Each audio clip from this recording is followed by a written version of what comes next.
Dans cette vidéo, nous allons apprendre à calculer une limite en l'infini d'une fonction rationnelle. Donc ça donnera un cas infini sur infini. Nous avons vu en classe que lorsqu'on devait calculer une limite en l'infini d'une fonction polynomiale, eh bien on prenait le terme, on calculait la limite du terme du plus haut degré. Alors on va voir en fait qu'ici, ça va être le même principe, puisque première chose, je vais considérer l'exemple suivant, Donc, limite en moins l'infini de 4 moins x carré sur 5x carré plus 4x moins 3. Si je remplace le x par l'infini, je vais me retrouver avec un cas, en fait, où j'aurai de l'infini. Alors, je ne considère même pas si c'est positif ou négatif. Ici, c'est vraiment globalement de l'infini au-dessus et j'aurai de l'infini en dessous. Alors, qu'est-ce que je fais quand je suis dans un cas infini sur infini? Eh bien, je vais appliquer ma règle des plus hauts degrés, mais ici, je vais l'appliquer au numérateur et au dénominateur. Alors, le plus haut degré du numérateur, ici, on voit, c'est moins x carré. Et au dénominateur, le plus haut degré, c'est 5x carré. Donc, je prends vraiment les termes de plus haut degré. Et donc, je me retrouve avec une limite qui est moins x carré sur 5x carré. Alors ici, ce que je vais faire, en plus de prendre le plus haut degré, eh bien quand j'aurai une fraction, je prendrai le plus haut degré et généralement, je devrais simplifier avant de recalculer ma limite. Et donc ici, là, je vois bien, je peux simplifier par x carré, donc au-dessus, il me reste moins 1 sur 5. Alors je le réécris si vous voulez plus proprement. J'ai moins 1 sur 5. Et comme il n'y a plus de x ici, je peux directement dire que ma limite sera moins 1 cinquième. Alors la conclusion de cet exemple, c'est que quand x tend vers moins l'infini, ma fonction se rapproche de moins 1 cinquième.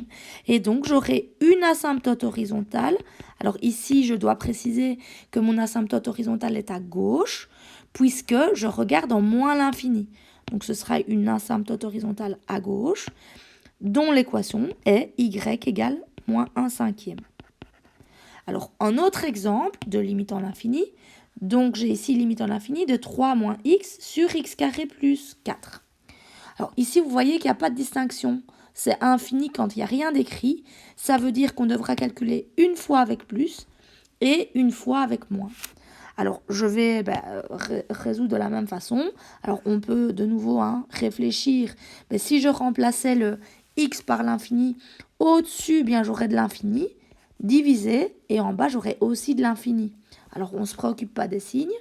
Mais tout ce que je sais, c'est que quand j'ai de l'infini, sur l'infini, je ne l'ai pas dit tout à l'heure, c'est de l'indétermination. J'aurais dû le noter ici aussi. Pourquoi on dit que c'est indéterminé? Parce que selon le calcul, ici, tout à l'heure, j'ai obtenu que ça valait moins 1 cinquième. Mais vous allez voir que de ce côté-ci, on n'aura pas forcément moins 1 cinquième. C'est pour ça qu'on dit que c'est indéterminé. Il peut y avoir plusieurs réponses en fonction de l'énoncé, en fait.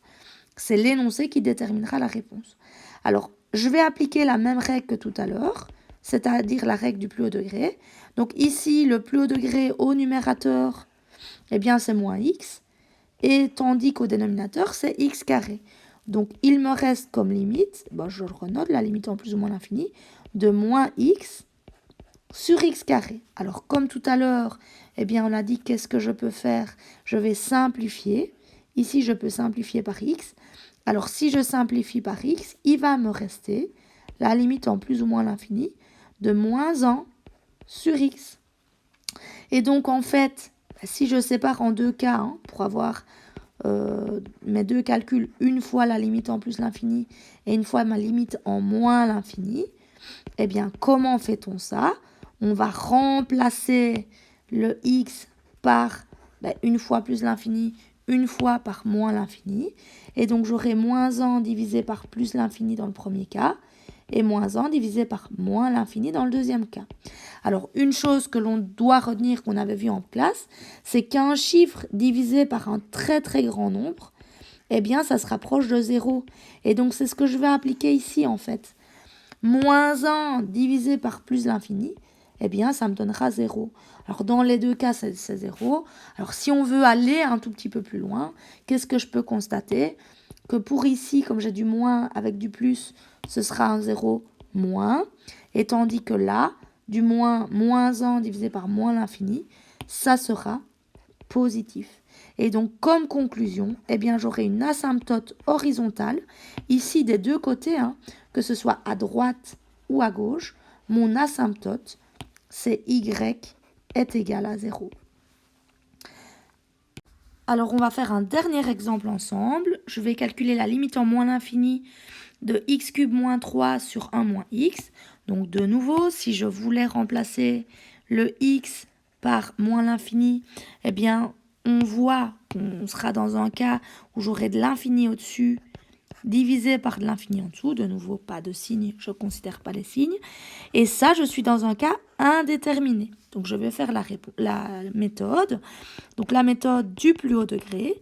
Alors ici, le plus haut degré du numérateur, c'est x cube. Et le dénominateur, c'est moins x.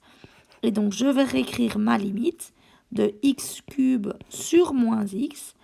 Et donc, là, je constate que je peux simplifier par x. Il me reste du x carré au-dessus et moins 1 en dessous. Bon, je vais renoter ça plus proprement. Donc, j'aurai la limite en moins l'infini de x carré sur moins 1. J'aurais pu écrire en fait directement moins x. Et puis, maintenant, je vais remplacer le x par moins l'infini. Et je vais obtenir moins l'infini au carré. Donc, le moins l'infini au carré, ça va donner du plus l'infini. Mais comme ici, j'ai un moins qui est devant, la réponse sera moins l'infini.